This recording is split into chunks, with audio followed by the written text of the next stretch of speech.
macho actor noon, ginulat ang marami. Marami ang hindi makapaniwala na masilayan ang itsura ng dating sikat na macho actor na ito. Sa mundo ng showbiz, tila napakabigat na pasanin ng isang tao na nahahati ang kanyang pagkatao. Madalas, ang mga taong may puso at isip na naiiba sa kanilang tunay na kasarian ay nakakahadlang sa kanilang pagnanais na maging tunay sa sarili.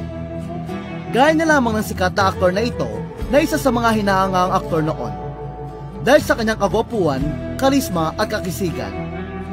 Matatandaan sa kanyang kabataan, siya ay pumasok sa mundo ng Philippine showbiz bilang isang macho actor.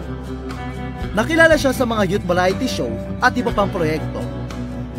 Nagsimula siyang makilala noong 1990s, bahagi ng sikat na programa ng Das Entertainment, kung saan nakasama niya ang mga prominenteng pangalan sa industriya tulad ni John Regala at Herbert Bautista. Ngunit sa likod ng kanyang kagwapuan, ikinubli niya na matagal na panahon ang kanyang tunay na pagkatao. Matagal na panahon ang lumipas bago siya nakahanap ng lakas ng loob na ipahayag ang kanyang tunay na pagkatao.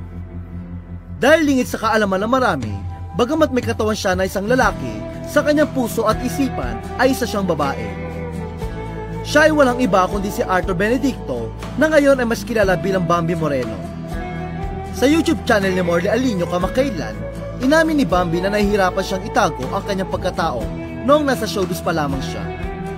Aniya, mahirap, napakahirap. Mahirap maging lalaki kung ang puso mo talaga babae. Ibinahagi nga ni Bambi ang kanyang transformation story mula sa pagiging isang macho actor patungo sa pagiging trans woman. Nagsimula umano ang lahat ng siya ay ipinadala ng kanyang ina sa Japan, kung saan siya nagtrabaho bilang hosto o entertainer sa isang club. Dito, siya ay nagkaroon ng pagkakataong makilala ang kanyang sarili at lumaya mula sa panghuhusga ng lipunan. Samantala, inamin ni Bambi na hindi naging madali ang proseso ng kanyang pagbabago para maging isang trans woman. Kinailangan niyang sumailalim sa psychiatric counseling at dumaan sa 2 psychological exams bago niya ipatanggal ang kanyang pagkalalaki. Sa kabila ng mga pagsubok, hindi siya natakot na simulan ang mga operasyon upang baguhin ang kanyang katawan. Sa tulong ng mga profesional sa Singapore at Japan, unti-unti niyang natamo ang kanyang pinapangarap na anyong babae. Ngayon, si Bambi ay matagumpay na negosyante at bumalik sa Pilipinas na may bagong layunin.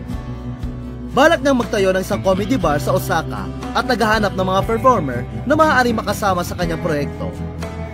Nais din niyang muling pasukin ang mundo ng showbiz kaya't may pag-ugnayan siya kay Direk Coco Martin para sa pagkakataong makasali sa kanyang teleserye nitong Bata Quiapo.